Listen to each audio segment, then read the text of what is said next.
मित्रों, सादर प्रणाम करती हूँ। मैं नीलम मिश्रा आज आपके समक्ष लेके आई हूँ एक बहुत सुंदर प्रेम कथा कि किस प्रकार हम प्रेम करते हैं, आप प्रेम करते हैं परमात्मा से, और किस प्रकार उनकी अनुकंपा, उनकी दया हमारे ऊपर, आपके ऊपर बरसती है। तो इस प्रकार की एक प्रेम कथा लेके आई हूँ। प्रेम कथा को सुने, आनंद लें। एक बहुत ही अनोखी कथा है, तो सुनिए। एक समय की बात है कि एक व्यापारी रहता था। तो व्यापारी का कार्य क्या था, आजीविका क्या थी, इस पर आते हैं। और उसका नाम क्या था?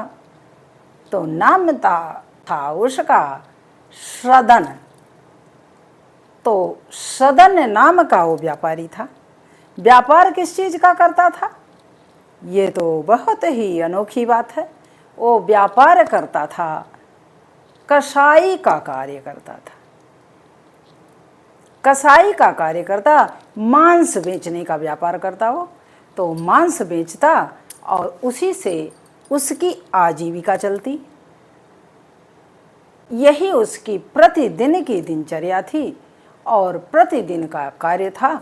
सुबह उठता, दैनिक क्रिया के उपरांत अपनी दुकान सजाता और आ जाता बलि देने के लिए। और लोग जो भक्षण करने वाले हैं मांस के, वो पहुंच जाते प्रेम पूर्वक और खरीदते और ले जाते। और सदन कसाई का क्या काम था? वो प्रेम पूर्वक तौलता और तौल करके दे देता। यही क्रियाकलाप उसका था। समय बीतता गया, पता नहीं चला कि कब क्या हो रहा है। समय का तो पहिया अनवरत चलता रहता है, यह आप सबको भी पता है, क्योंकि संसार तो परिवर्तनशील है। आज फिर कल के रूप में नहीं मिलने वाला, न कल आज के रूप में मिलने वाला है, क्योंकि कल हमेशा कल ही रहेगा। किंतु एक उस कसाई व्यापारी के अंदर एक भावना थी। क्या थी? कि वो भगवान का कीर्तन गाता। तो हमारे कृष्ण कन्हैया का कीर्तन गाता। किस प्रकार गाता? अपना कार्य करता रहता और गाता रहता। तो प्रबल प्रेम के पाले पड़कर प्रभु का नियम बदलते देखा, और भक्त का मान न टलने पाए, और प्रभु का नियम बदलते देखा।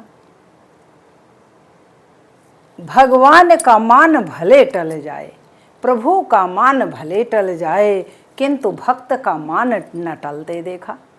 यही हिसाब किताब था। परमात्मा का नाम लेता हुआ वह प्रतिदिन मांस बेचता, मांस बेचने का कार्य करता। समय बीतता गया, किंतु एक और बात थी।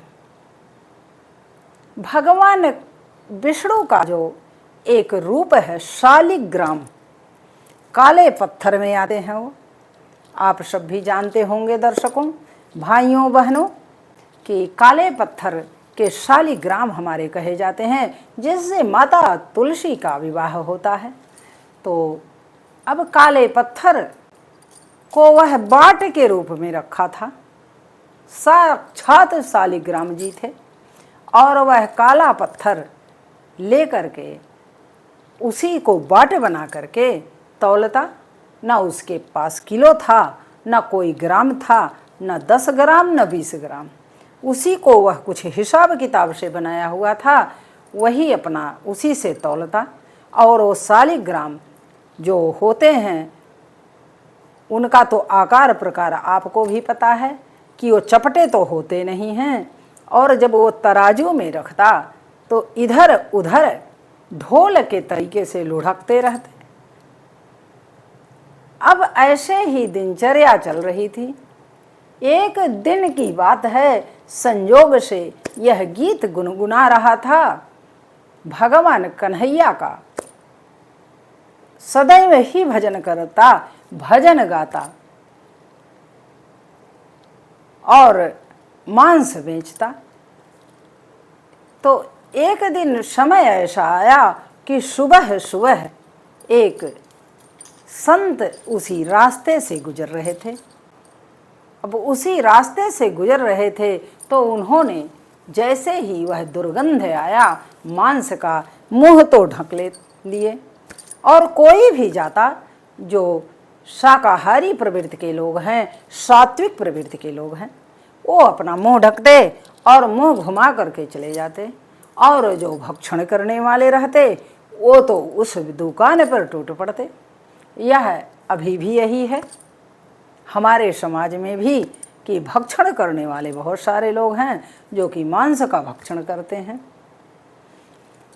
अब संत की निगाह जब नजर पड़ती है, दृष्टि पड़ती है, वो मांस तौल रहा था और तौलता हुआ उन्होंने देखा तो क्या देख रहे हैं कि शालिग्राम का पत्थर, वह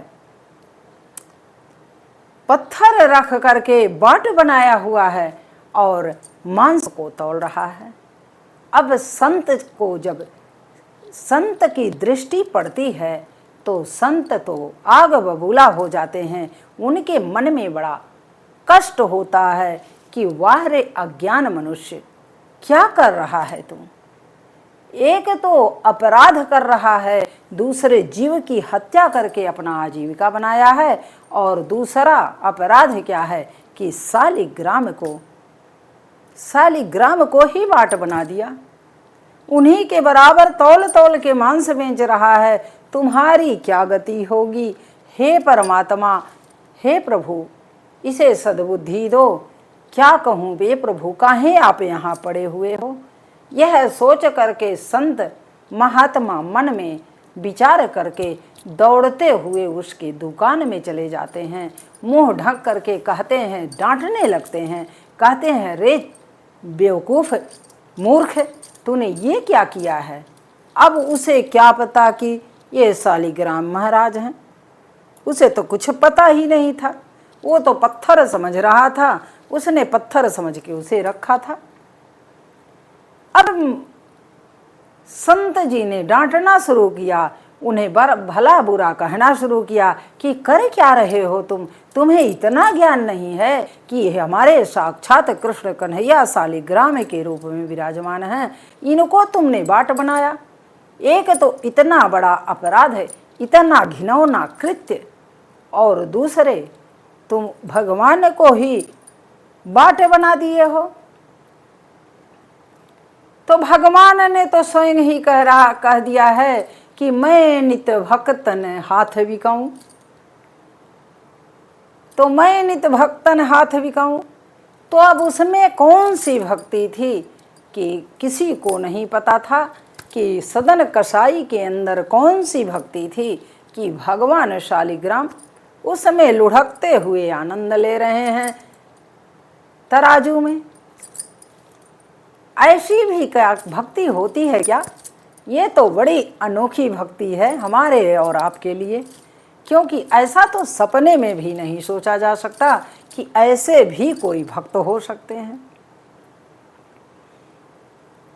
अब संत जी ने कहा कि देख, तूने बहुत बड़ा अपराध किया है, अब इस पत्थर को मुझे दे और मैं ले जा कर के इन्हें गंगा जल से पवित्र करूँगा, स्नान कराऊँगा, ध्यान कराऊँगा, भोग लगाऊँगा और इनकी सेवा करूँगा। तू अपनी मूर्खता को छोड़ दे और तमाम पत्थर ईंट फेंके हुए हैं जिसका तू बाट बना सकता है। मिट्टी का ढेला है, पत्थर है, ईंट के टुकड़े हैं, उसका भी तो तू बाट बना सकता है। अब वो तो बेचारा कुछ समझा ही नहीं, अज्ञानी सदन, क्या जाने वो कि भगवान कौन है। अब उसे क्या पता कि कण कण में ही ईश्वर हैं, उसे कुछ भी ज्ञान नहीं था। अब संत जी डांट फटकार के तब वह प्रार्थना करने लगा कि हे प्रभु, हे महात्मन, आपने अगर यह समझा दिया तो ले जाइए कृपा करके, मुझे कोई आपत्ति नहीं है,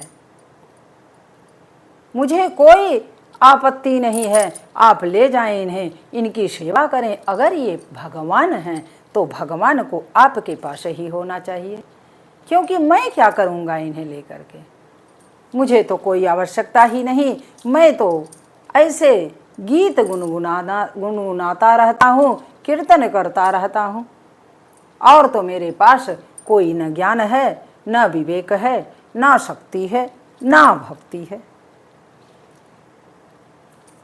अब संत जी तो लेकर चले गए, किंतु सदन का वही प्रक्रिया कि ईंट पत्थर रखा और अपना तौलता और भगवान के गीत गाता। भगवान का गीत उसके मन में चलता रहता, उसके होठों पर चलता रहता, वह सदैव उन्हीं का भजन करता था। उसे और कुछ नहीं दिखाई देता कि हरि ओम तत्सत, हरि ओम तत्सत, जपा कर जपा कर जपा करे मनवा, हरि ओम तत्सत, हरि ओम तत्सत। इतना ही किसी ने उसे बता दिया था और वो जपता जाता और मगन हो करके अपने कार्य की ओर ध्यान देता, और कुछ नहीं, हरि ओम तत्सत, हरि ओम तत्सत। तो 4 लाइन सुन भी लीजिए आप लोग भी, उसके बाद कथा पर चलते हैं। जपा कर हरि ओम तत्सत, हरि ओम तत्सत, हरि ओम तत्सत। जपा कर हरि ओम तत्सत, हरि ओम का एक माला बना कर, हरि ओम का एक माला बना कर, हरि ओम का एक माला बना कर, जपा कर हरि ओम तत्सत, हरि ओम तत्सत, हरि ओम तत्सत, हरि ओम तत्सत, हरि ओम तत्सत। तो यही प्रक्रिया थी सदन कसाई का, और वह कार्य करता चलता जाता। इधर संत जी तो चले गए, अपने धाम चले गए, अपने घर चले गए, अपने मंदिर चले गए।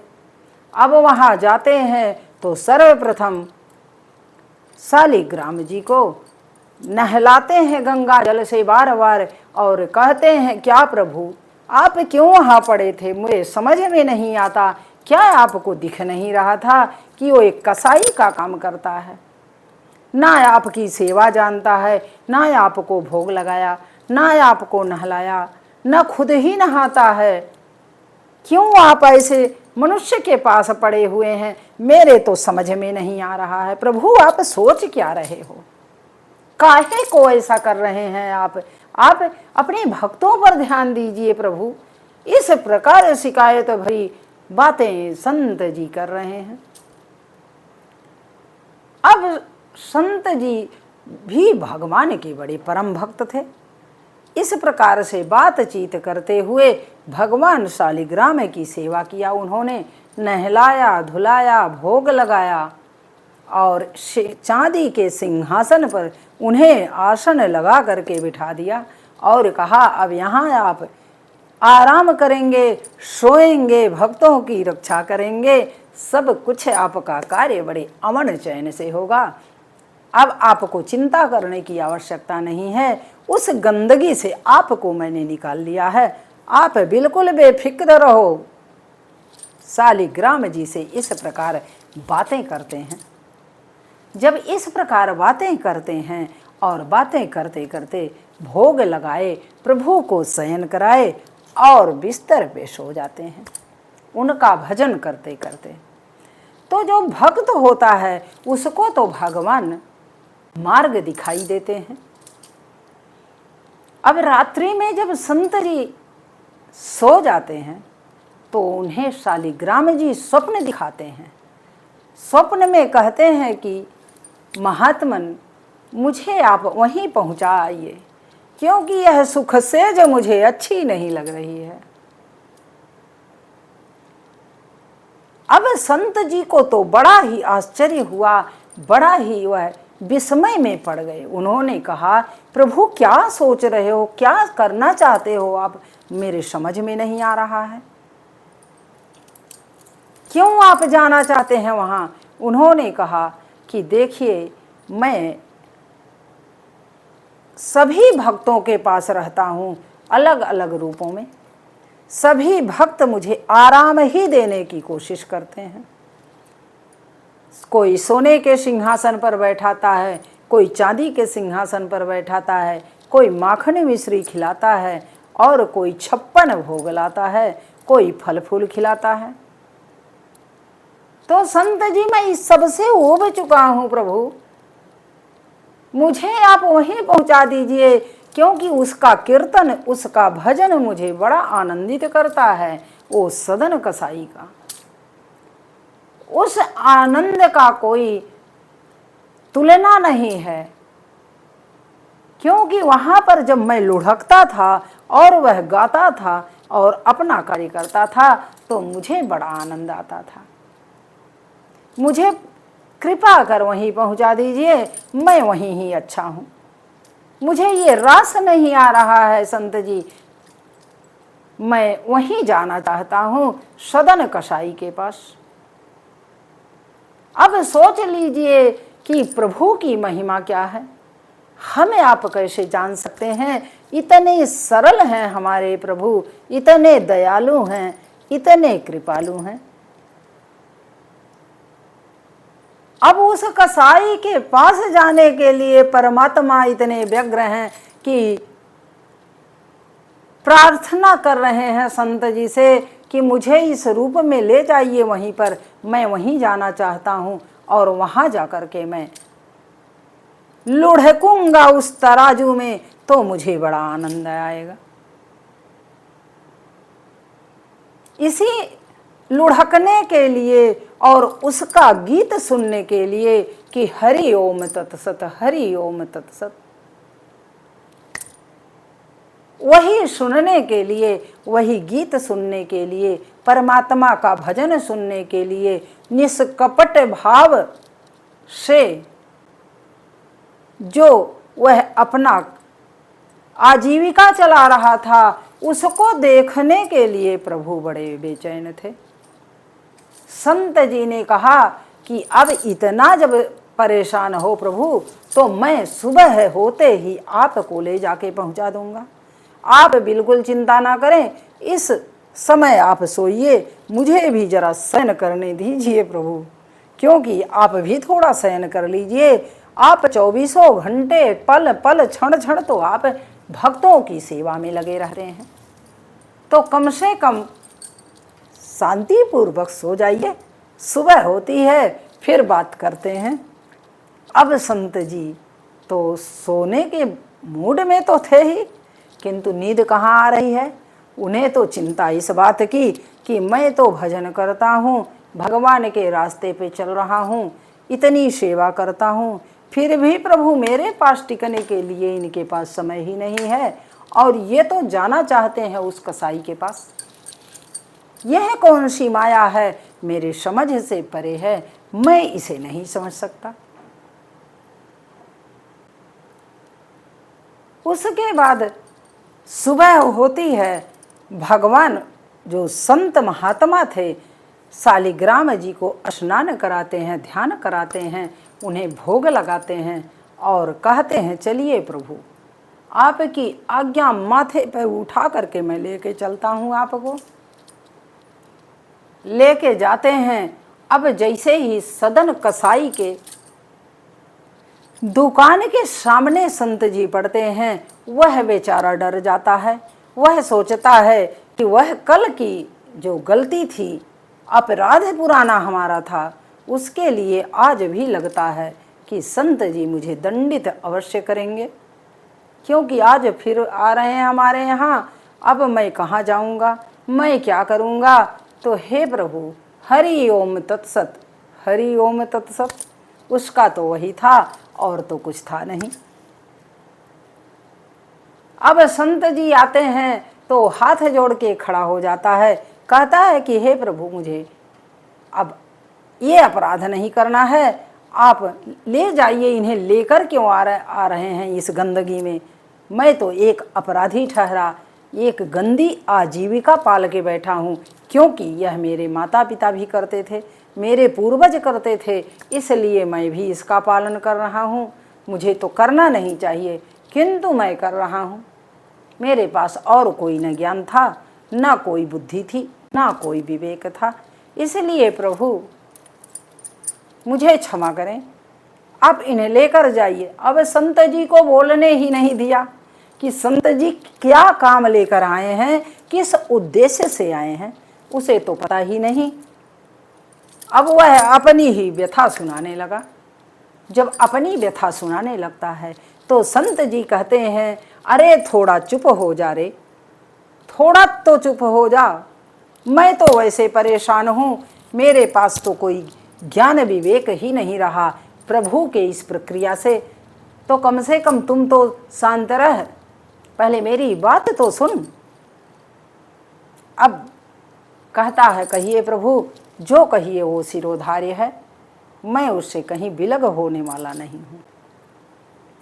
तब संत जी रात की बात बताते हैं, कहते हैं कि भगवान ने, शालिग्राम ने मुझे रात्रि में स्वप्न में कहा है कि मुझे उसके पास बहुत आनंद आता है, मुझे ले चलिए, उसी के तराजू में मुझे लुढ़कना है, क्योंकि वह जब कीर्तन करता है और मैं लुढ़कता हूँ तो मुझे बड़ा आनंद आता है। मुझे ना गंदगी से मतलब है, ना मुझे सफाई से मतलब है, ना मुझे 56 भोग से मतलब है कि कितना प्रेम से मैं लुढ़कता हूँ और वह प्रेम से उसमें लुढ़काता है, अपना कार्य करता है, उसी में मगन रहता है। अब जब यह बात सदन सुनता है तो उसके तो पांव के तले की जमीन ही खिसक जाती है। वो सोचने लगता है कि हे प्रभु, इतने में जब प्रभु हमसे मिलने के लिए परेशान है तो मैं अभागा क्यों प्रभु के लिए नहीं परेशान हूँ। मैं क्यों इस मांस को बेचने में क्यों परेशान हूँ, ऐसी गंदी आजीविका में क्यों परेशान हूँ। मुझे बिल्कुल ऐसा कार्य नहीं करना चाहिए। उसे वहीं पर पांव ठिठक जाते हैं, उसकी बुद्धि शून्य हो जाती है और वो सोचने लगता है कि प्रभु अब ऐसा कार्य मुझसे ना कराइएगा, मेरे बस का अब नहीं है, मैं ऐसा कदापि नहीं करना चाहता। मैं तो निर्बल अज्ञान हूँ, मेरे पास कोई ज्ञान नहीं है, निर्बल के बलराम हैं और तो कोई है नहीं। हे प्रभु, तो मुझे निर्बल के को आपने रास्ता दिखा दिया है, आप मेरे लिए महात्मा से कह करके आप मेरे पास चल के आए हैं, और अगर आप चल के आए हैं तो मैं आपका वास कहाँ है, मैं वहाँ अवश्य जाऊँगा और वहाँ मिलूँगा आपसे जाकर के। संत महात्मा से सत्संग करता है और पूछता है कि ये बताइए, ये परमात्मा जो हैं सजीव रूप, यहाँ तो पत्थर रूप में मुझे मिले, किंतु ये इनका धाम कहाँ है, कहाँ पर ये रहते हैं। तब महात्मा कहते हैं कि इनका है जगन्नाथपुरी हैं, इनका धाम है, जो कि जो वहाँ पर जाता है उसकी मनोकामना पूर्ण होती है और वो दर्शन देते हैं और आपसे साक्षात बात करते हैं, आपके अंदर अगर वो समर्पण है, वह भाव है, निष्कपट हैं आप अगर, तो आपके लिए प्रभु हर क्षण हर पल तैयार हैं। यह बात सुन करके सदन कसाई वहीं अपनी दुकान छोड़ देता है, अपना क्रय विक्रय का कार्य छोड़ देता है और कहता है, वही पत्थर ले लेता है, कहता है प्रभु अभी तक तो आप परेशान थे मेरे लिए, अब मैं आपके लिए परेशान हूँ, मुझे पहुँचना है। तो परमात्मा तो बहुत ही, उनकी माया अपरंपार है, उनका तो कोई जानता नहीं कि एक क्षण के उपरांत वो क्या करने वाले हैं, ना आपको पता ना मुझे पता, क्योंकि हम लोग सांसारिक मनुष्य हैं। हमारा कार्य एक ही हो सकता है कि प्रभु का भजन करें, प्रभु से प्रार्थना करें, विनती करें, सत्संग करें और सद्गति के लिए सदैव उनका नाम जपें, क्योंकि प्रभु से बड़ा प्रभु का नाम है। उन्होंने कहा है कि नाम ही सबसे बहुत बड़ा चीज है, राम से बड़ा राम का नाम। अब उस राम के नाम को भजना है, इसलिए मुझे यहाँ रहना, संसार के इस कचड़े में रहना मुझे शोभा नहीं देता, और वह चल देता है। अब प्रभु की ऐसी माया कि वह पुरी जाने के लिए तैयार हो जाता है और भगवान के प्रार्थना करते करते वह जाने लगता है। बीच में उसे बहुत सारी परीक्षाएं भी देनी पड़ती हैं, किंतु वह मानता नहीं और वहां जा करके प्रभु का भजन करने लगता है, कीर्तन करने लगता है। साक्षात प्रभु उससे बातें करते हैं और उसका सदैव के लिए कल्याण हो जाता है और सदन कसाई परम धाम को जाता है। इतनी बड़ी माया हमारे प्रभु की है, इतनी बड़ी शक्ति है, इतनी बड़ी। आप भक्ति तो करें, अगर भक्ति करते हैं तो शक्ति तो अपरंपार है, वो देने के लिए तैयार रहते हैं हर क्षण हर पल। तो अब देर किस बात की, आप भी भजन करें, हम भी भजन करें और चलते रहिए प्रभु के धाम में। प्रभु के नाम का कीर्तन करिए, भजन करिए और चलते रहिए। श्री कृष्ण गोविंद हरे मुरारे, हे नाथ नारायण वासुदेवा। श्री कृष्ण गोविंद हरे मुरारे, हे नाथ नारायण वासुदेवा, हे नाथ नारायण वासुदेवा।